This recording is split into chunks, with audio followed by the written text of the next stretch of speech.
रही है, जहां पर आज मुख्यमंत्री Pushkar Singh Dhami house of Himalayas brand की समीक्षा बैठक लेंगे। मीटिंग में हिमालयाज ब्रांड को राष्ट्रीय और अंतर्राष्ट्रीय स्तर पर स्थापित करने को लेकर एक्टिव प्लान को लेकर चर्चा होगी। सुबह 11 बजे सचिवालय में मीटिंग होगी। ये बड़ी खबर इस वक्त हम आपको बता रहे हैं। हाउस ऑफ हिमालयाज ब्रांड की समीक्षा होगी। सीएम पुष्कर सिंह धामी 11 बजे सचिवालय में ये मीटिंग लेंगे। तो ये बड़ी जानकारी इस वक्त हम आपको दे रहे हैं। सुबह 11 बजे सचिवालय में अहम मीटिंग होगी।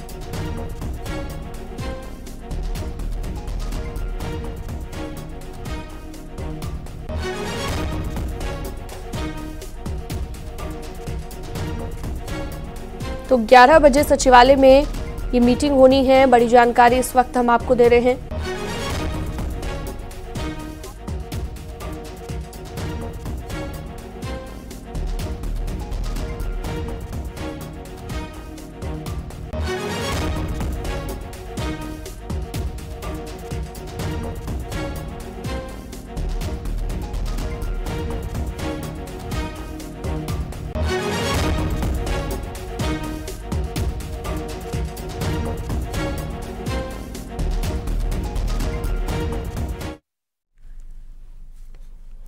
बीजेपी चुनाव प्रभारी दुष्यंत कुमार गौतम आज उत्तराखंड के दौरे पर थे, जहां पर गौतम आज देहरादून में मोदी की गारंटी आधारित उत्तराखंडी गीत लॉन्च करने के साथ प्रचार वीडियो वैन को हरी झंडी दिखाकर रवाना करेंगे। इसके बाद टिहरी और हरिद्वार की चुनाव प्रबंधन समिति की मीटिंग लेंगे।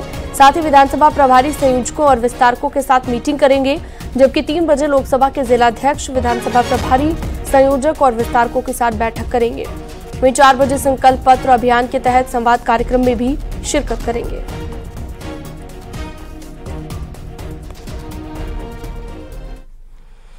देहरादून से बड़ी खबर आ रही है, जहां पर आज मनीष खंडूरी बीजेपी ज्वाइन करेंगे। देहरादून बीजेपी ऑफिस में दोपहर 3 बजे सीएम पुष्कर धामी और प्रदेश अध्यक्ष महेंद्र भट्ट की मौजूदगी में मनीष खंडूरी बीजेपी ज्वाइन करेंगे।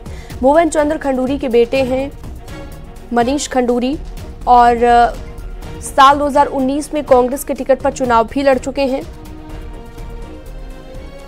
मनीष खंडूरी ने कल लोकसभा से पहले कांग्रेस से इस्तीफा दे दिया था। लोकसभा चुनाव से पहले उन्होंने इस्तीफा दे दिया है और दोपहर 3 बजे दून ऑफिस में ज्वाइन करेंगे बीजेपी।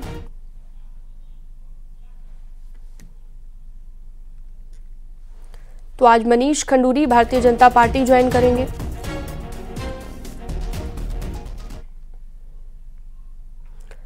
हिमाचल कांग्रेस के बागी विधायकों से जुड़ी खबर है। सूत्रों के हवाले से बड़ी खबर। 6 बागी कांग्रेस के विधायक ऋषिकेश पहुंचे हैं। सूत्रों के मुताबिक कांग्रेस के बागी विधायकों के साथ 3 निर्दलीय विधायक भी ऋषिकेश पहुंचे हैं और चंडीगढ़ से ये विधायक देहरादून होकर ऋषिकेश के एक रिजॉर्ट में पहुंचे हैं। बीजेपी के 2 विधायकों के साथ इनके ऋषिकेश पहुंचने की खबर है, जिसके बाद हिमाचल सरकार पर संकट मंडराया हुआ है। राज्यसभा चुनाव में इन विधायकों ने बीजेपी उम्मीदवार को वोट दिया था और बताया जा रहा है कि कल चार्टर्ड प्लेन से 9 से 10 लोगों का दल ऋषिकेश पहुंचा और सभी विधायक ऋषिकेश से 35 किलोमीटर दूर कोडियाला में ताज होटल में ठहरे हुए हैं।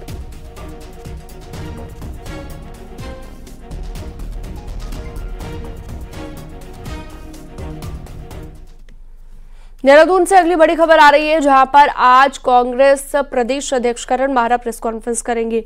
थोड़ी देर में कांग्रेस ऑफिस में प्रेस कॉन्फ्रेंस की जाएगी। करण माहरा ये प्रेस कॉन्फ्रेंस करेंगे।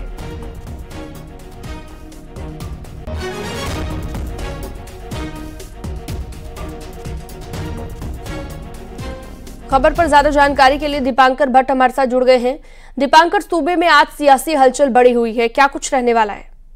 बिल्कुल श्याम, सबसे पहली और बड़ी खबर यह कि मनीष खंडूरी जो पूर्व मुख्यमंत्री बीसी खंडूरी के बेटे हैं, आज 3 बजे बीजेपी ज्वाइन करने वाले हैं। महानगर ऑफिस में ज्वाइन, क्योंकि बीजेपी का जो प्रदेश कार्यालय है वहां पर तमाम दूसरी बैठकें हैं। तो मनीष खंडूरी फाइनली अब बीजेपी में पहुंचे हैं 5 साल के बाद। तो एक इस खबर पर खास तौर पर नजर रहेगी। कांग्रेस से झटका माना जा रहा है और बीजेपी के लिए कितना फायदेमंद ये स्टेप होगा ये वक्त बताएगा। इसके साथ साथ हिमाचल प्रदेश के जो निष्कासित विधायक हैं, जो कल से ऋषिकेश के नजदीक ताज होटल में रुके हुए हैं, उस पर भी हिमाचल कांग्रेस की नजर है। हालांकि बीजेपी के प्रदेश प्रभारी दुष्यंत गौतम का कहना है कि अपने विधायकों का को संभालने का काम हिमाचल कांग्रेस का है। बीजेपी का इसमें कहीं कोई रोल नहीं है। बीजेपी इसमें कुछ आगे नहीं करना चाहती। अगर विधायक यहाँ आए हैं तो हिमाचल कांग्रेस की जिम्मेदारी है कि वो अपने विधायकों को यहाँ पर बातें समझाए। वहीं बीजेपी प्रदेश अध्यक्ष महेंद्र भट्ट का कहना है कि जो विधायक कांग्रेस के निष्कासित यहाँ पर हैं, इसकी फिलहाल यहाँ पर नहीं है। जो भी मीडिया में खबरें हैं उससे उन्हें ये बातें पता चल रही हैं, लेकिन इस पर वो कोई कमेंट नहीं करना चाहते। तो एक सियासी पारा तब तक यहाँ पर जाहिर तौर पर गरमाया रहेगा जब तक कि हिमाचल के निष्कासित विधायक उत्तराखंड में बने रहेंगे, तब तक उत्तराखंड और हिमाचल के बीच ये पूरा राजनीतिक इस समय सरगर्मी है, इस पर सबकी नजर रहेंगी। ठीक है, बहुत शुक्रिया विस्तार से जानकारी देने के लिए आपका दीपांकर।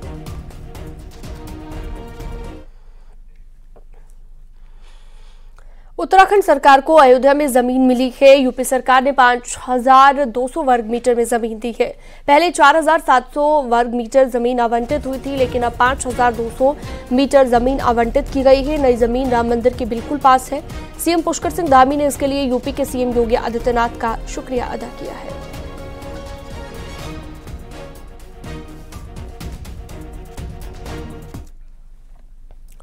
कोटद्वार पहुंचे कांग्रेस के प्रदेश उपाध्यक्ष सूर्यकांत धस्माना ने भू कानून पर सरकार से श्वेत पत्र जारी करने को कहा है। धस्माना ने कहा कि सरकार श्वेत पत्र जारी कर बताए कि राज्य गठन से लेकर अब तक कितने बाहरी लोगों ने उत्तराखंड में जमीनें खरीदी हैं। भू कानून को लेकर राज्य हित में बताते हुए धस्माना ने कहा कि कांग्रेस की मांग है कि तिवारी सरकार के समय के भू कानून को लागू किया जाए।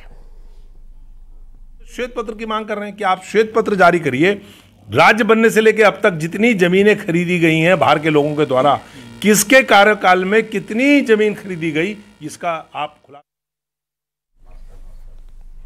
और बड़ी खबर चमोली से आ रही है, जहां पर आज से औली में स्कीइंग का रोमांच शुरू होगा। 11 बजे से सांस्कृतिक कार्यक्रम के साथ शुरुआत होगी। उत्तराखंड विंटर गेम्स एसोसिएशन इसकी शुरुआत करेगा। औली में स्कीइंग खेल ओपन चैंपियनशिप में पहुंचे कई राज्यों के खिलाड़ी, जम्मू कश्मीर, हिमाचल प्रदेश, दिल्ली, उत्तराखंड, आईटीबीपी सेना की टीम शामिल है। 16 वर्षों के बाद मार्च महीने में आयोजित हो रहे हैं स्कीइंग खेल।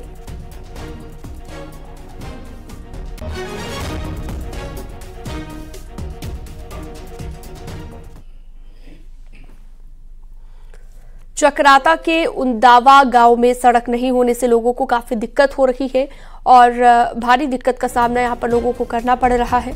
हालात इतने ज्यादा खराब हो चुके हैं कि गांव वालों को बीमार लोगों को चारपाई के सहारे लोखंडी रोड तक पहुंचाना पड़ रहा है, जो गांव से 8 किलोमीटर दूर है। वहीं उंदावा गांव के ग्रामीणों ने जिला निर्वाचन अधिकारी को ज्ञापन भेजकर आगामी लोकसभा चुनाव का बहिष्कार करने का ऐलान किया। ग्रामीणों ने कड़ी नाराजगी जताते हुए कहा कि आजादी के 75 वर्ष के बाद भी उंदावा गांव सड़क मार्ग से नहीं जुड़ पाया है। हमारे लिए मरीज राष्ट्र में मर रहे हैं, तो क्यों तो वोट डालने, क्या हमने उन वोटों से करना जब कोई हमारा सोच ही नहीं रहा। 6 साल पहले हमारी रोड की स्वीकृति मिल रही है, लेकिन आज काम है, आज भी काम है। और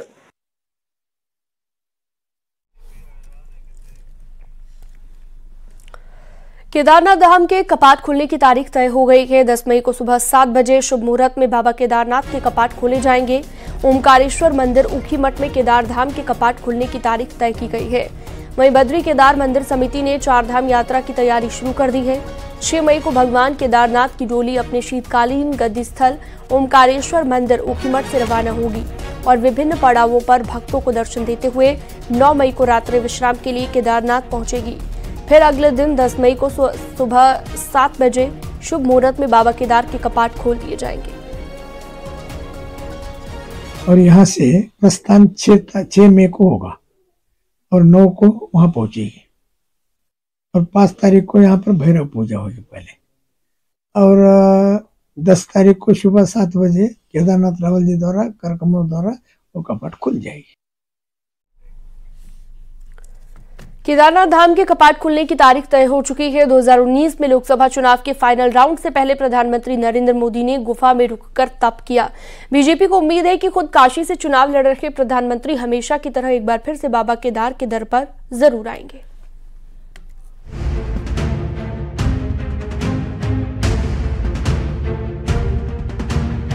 12 ज्योतिर्लिंगों में 11वें ज्योतिर्लिंग भगवान केदारनाथ के कपाट 10 मई को खुलेंगे। तब देश में लोकसभा चुनाव चल रहे होंगे। वैसे कपाट खुलने की तारीख और लोकसभा चुनाव का कोई सीधा कनेक्शन नहीं है, लेकिन याद कीजिए साल 2019 जब काशी यानी वाराणसी में 19 मई को आखिरी राउंड की वोटिंग होनी थी और उससे ठीक पहले प्रधानमंत्री तप करने बाबा केदार के दरबार में पहुंचे थे। प्रधानमंत्री अब तक 6 बार केदारनाथ आ चुके हैं, जिसमें 2 मौके ऐसे रहे जब प्रधानमंत्री कपाट खुलने पर पहुंचे। ऐसे में 2024 के लोकसभा चुनाव में भी जनता के साथ भगवान का आशीर्वाद बीजेपी को मिले।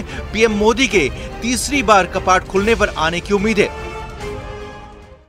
भोले जी प्रधानमंत्री कब बुलाने कह नहीं सकते हैं, लेकिन हमारी इच्छा रहेगी, हमारी अपेक्षा भी रहेगी कि प्रधानमंत्री जी हर वर्ष की बात इस वर्ष भी कपाट खुलने के बाद केदारनाथ धाम पहुंचे।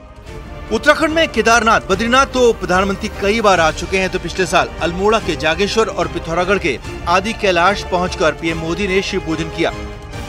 मतलब ये कि केदार से लेकर कैलाश तक प्रधानमंत्री नरेंद्र मोदी ने कनेक्शन जोड़ा। ऐसे में लोकसभा चुनाव के दौरान पीएम मोदी का केदारनाथ आने का प्लान बना तो बीजेपी को फायदा और कांग्रेस को नुकसान हो सकता है।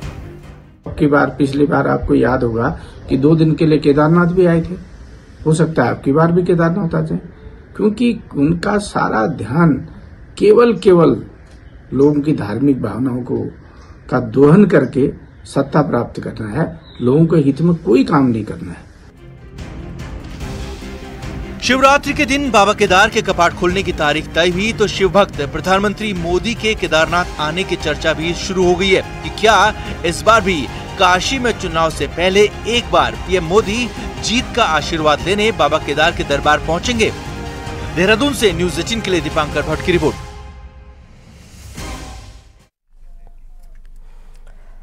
नैनीताल की नैना देवी मंदिर का जल्द ही अब सौंदर्यीकरण का काम शुरू हो जाएगा। मानसखंड मंदिर माला के तहत 11 करोड़ में नैना देवी मंदिर के काम होने हैं। वहीं प्रशासन के आगे अब चुनौती इस बात की होगी कि भोटिया मार्केट कैसे शिफ्ट करें। मुख्यमंत्री धामी ने भी 11 करोड़ की इस योजना का हल्द्वानी में शिलान्यास कर दिया है। वहीं अभी कैंची धाम में 28 करोड़ की योजना को वित्तीय स्वीकृति मिलने का इंतजार है। आपको बता दें कि नैनीताल की नैना देवी और कैंची धाम को मानसखंड मंदिर माला के तहत सौंदर्यीकरण किया जाना है, तो चुनौती इस बात की भी है कैसे इन कामों को अमली जामा पहनाया जाए।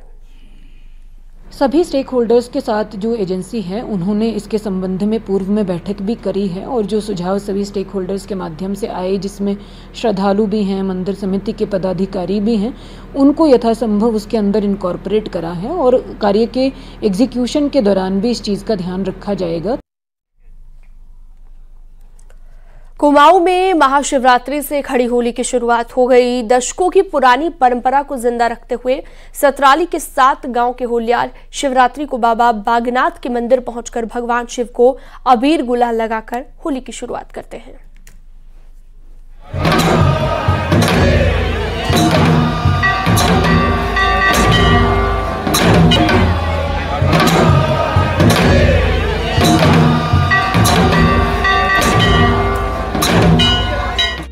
कुमाऊं में महाशिवरात्रि पर्व से खड़ी होली गायन की शुरुआत होती है। अल्मोड़ा में सतराली के 7 गांव बागेश्वर बागनाथ मंदिर पहुंचकर खड़ी होली गायन का शुभारंभ होता है।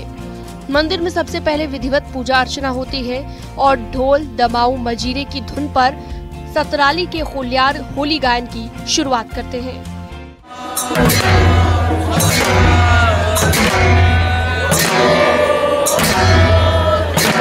और शिव चतुर्दशी को हम लोग सब 7 गाँव वाले यहाँ पर आकर के शिव जी की होली गाते हैं, 1-2 होली गाते हैं। ये हमारी संगीत की पुरानी जो है परंपरा रही हुई है। सतराली की होली है जिसका पूरे साल भर हम इंतजार करते हैं। हमारे बागेश्वर क्षेत्र की जनता जो है इस होली के इंतजार में रहती है और इस होली का स्वागत सत्कार बागेश्वर की जनता द्वारा किया जाता है। पहाड़ों में खड़ी होली गायन की शुरुआत होली के आंगन से की जाती है और अमूमन हर गांव में होली का आंगन होता है, लेकिन सतराली के लोगों का होली का आंगन बागनाथ धाम को माना जाता है, जहां से सतराली के होलियार हर साल पूरे रीति रिवाज और उत्साह के साथ खड़ी होली की शुरुआत करते हैं। शिवरात्रि के महापर्व में बागनाथ मंदिर में हमारे सतराली 7 गाँव, बनेर गाँव, तापला, कुताल गाँव, कांडे, लोहना, खाड़ी और ताकला जालकोट, ये 7 गाँव की होली हमारे बागनाथ मंदिर में आई है। ये हमारे पूर्वजों का रिवाज चला हुआ है। यह परंपरा आज भी जीवित है और इसमें आजकल वर्तमान में सबसे अच्छी बात देखने में ये आ रही है कि बहुत सारे युवा इसमें बढ़ चढ़कर प्रतिभाग कर रहे हैं। पहाड़ के दूरस्थ गांव सतराली के ग्रामीण आज भी अपने पूर्वजों की परंपरा को निभा रहे हैं और इसको देखने लोग दूर दूर से पहुंचते हैं। न्यूज़ 18 के लिए बागेश्वर से सुष्मिता थापा की रिपोर्ट।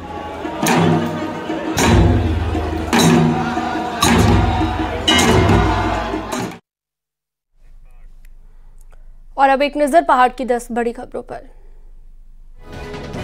उत्तरकाशी में पुरोला पुलिस ने 3 घंटों में चोरी का खुलासा कर नेपाली मूल के शख्स को गिरफ्तार किया। नेपाली युवक से चोरी का सामान भी बरामद हुआ। बीजेपी विधायक महेश जीना और नगर आयुक्त के बीच विवाद मामले में अब लैंसडौन विधायक दलीप सिंह रावत महेश जीना के समर्थन में उतर आए हैं। रामनगर में अंतर्राष्ट्रीय महिला दिवस के मौके पर महिला कांग्रेस ने एक कार्यक्रम का आयोजन किया, जिसमें अपने क्षेत्र के उत्कृष्ट कार्य करने वाली महिलाओं को सम्मानित किया गया।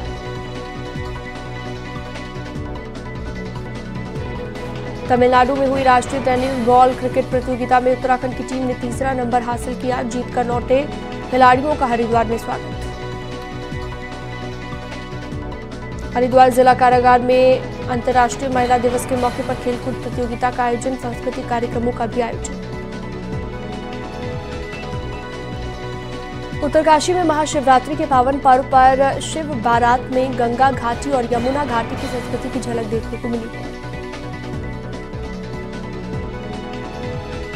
चमोली में चतुर्थ केदार भगवान रुद्रनाथ के गद्दी स्थल गोपीनाथ मंदिर में विशेष पूजा अर्चना की गई। दूर दूर से श्रद्धालु पहुंचे। रुद्रप्रयाग के बसुकेदार क्षेत्र में नरसिंह मंदिर से घंटियां चुराते हुए पकड़ा गया चोर। ग्रामीणों ने चोर को पकड़कर पुलिस के हवाले किया।